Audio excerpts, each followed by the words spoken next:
అఖిల భారత రైతు కూలీ సంఘం ఏఐకెంఎస్ నేషనల్ ప్రెసిడెంట్ స్నేహితులారా, ఈరోజు ఇరాన్ మీద సాగిస్తున్నటువంటి అమెరికా ఇజ్రాయెల్ సాగిస్తున్నటువంటి దురాక్రమణ యుద్ధం ఫలితంగా, మరోవైపున ఉక్రెయిన్ రష్యాల మధ్య జరుగుతున్నటువంటి యుద్ధ ఫలితంగా ప్రపంచం తీవ్రమైనటువంటి ఆర్థిక సంక్షోభంలో కొట్టుకుపోబోతుంది. మన దేశంలో కూడా అటువంటి ఆర్థిక సంక్షోభం పెద్ద ఎత్తున ప్రమాదం ముంచుకొస్తుంది. దీన్ని ప్రధాని మొదలుకొని అన్ని రాజకీయ పార్టీల వాళ్ళు కూడా గుర్తిస్తున్నారు. ఇటువంటి సంక్షోభం ఎక్కువగా నోరు లేని వాళ్ళ మీద, హక్కులు లేని వాళ్ళ మీద, అనార్గనైజ్డ్ అయి ఉండి నిర్మాణం లేనటువంటి, చైతన్యం లేనటువంటి వాళ్ళ మీద పడుతుంది. ఇప్పటికే భారతదేశంలో 3/2 పైగా ఉన్నటువంటి గ్రామీణ ప్రాంత ప్రజలు అత్యంత దయనీయమైనటువంటి దుస్థితిలో ఉన్నారు. వారికి ప్రభుత్వ విధానాలన్నీ కూడా కార్పొరేట్ అనుకూల విధానాలు, బిజినెస్ మ్యాగ్నెట్స్ అనుకూల విధానాలు, విదేశీ సామ్రాజ్యవాద అనుకూల విధానాలు, ఫైనాన్స్ పెట్టుబడికి అనుకూల విధానాలు అనుసరించడం వలన ఈ దోపిడీ జరుగుతూ ఉంది. వీళ్ళకి మన దేశంలో ఇన్ని సంవత్సరాల స్వాతంత్ర్యం తర్వాత కూడా కనీసం రైతాంగంకి ఏ విధమైనటువంటి చట్టబద్ధ హక్కులు లేవు. అదేవిధంగా వ్యవసాయ రంగంలో అత్యంత ముఖ్యమైనటువంటి భూమికి నిర్వహిస్తున్నటువంటి వ్యవసాయ శ్రామికులకు కూడా ఏ విధమైనటువంటి చట్టబద్ధమైనటువంటి హక్కులు లేవు. రాజ్యాంగంలో హక్కులు ఉన్నాయి, చట్టాలు ఉన్నాయి, కానీ ఇట్లా దేశంలో అత్యధిక ప్రజలు నివసిస్తున్నటువంటి 3/2 ఉన్నటువంటి ప్రజలకి హక్కులు లేకపోవటం అనేటువంటిది ఒక ముఖ్యమైన కారణం.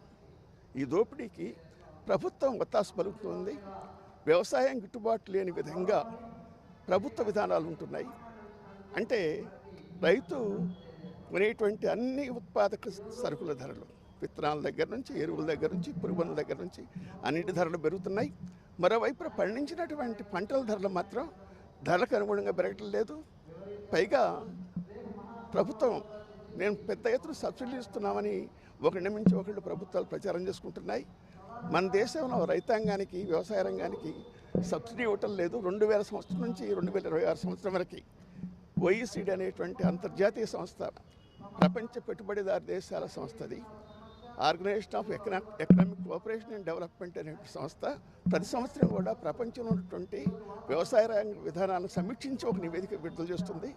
అందుట్లో మన దేశంలో 2000 సంవత్సరం కాడి నుంచి ప్రతి సంవత్సరం కూడా రైతాంగం నెగిటివ్ సబ్సిడీలో ఉంది.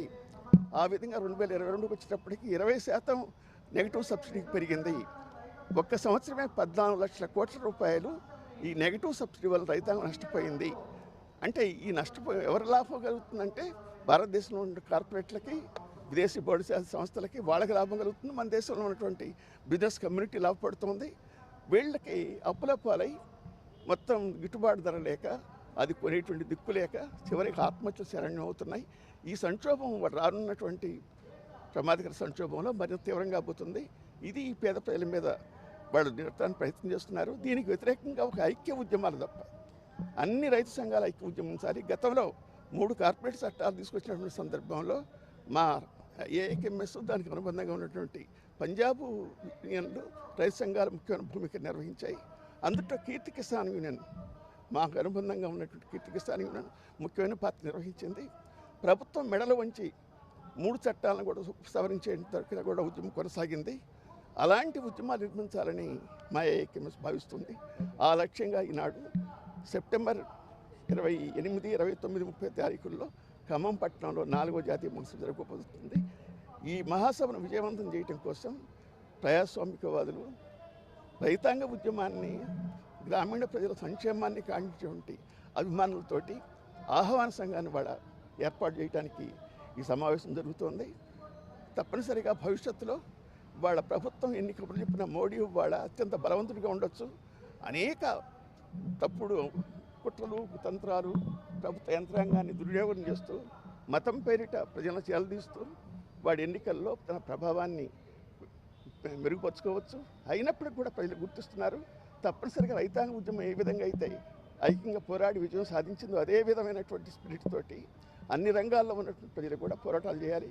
అలాంటి పోరాటాలు మేము సిద్ధం కావడం కోసం, మా నిర్మాణాన్ని పటిష్టం చేయడం కోసం ఇవాళ తెలంగాణ రాష్ట్రంలో ఆనాడు తెలంగాణ పోరాటం కాడ నుంచి ఈనాటి వరకు కూడా ప్రముఖ పాత్ర నిర్వహిస్తున్నటువంటి ఖమ్మం పట్టణంలో సెప్టెంబర్ జరగబోతున్నటువంటి రైతు కూలీ సంఘం 4వ మహాసభలు విజయవంతం కావాలని ఆకాంక్షిస్తున్నాం.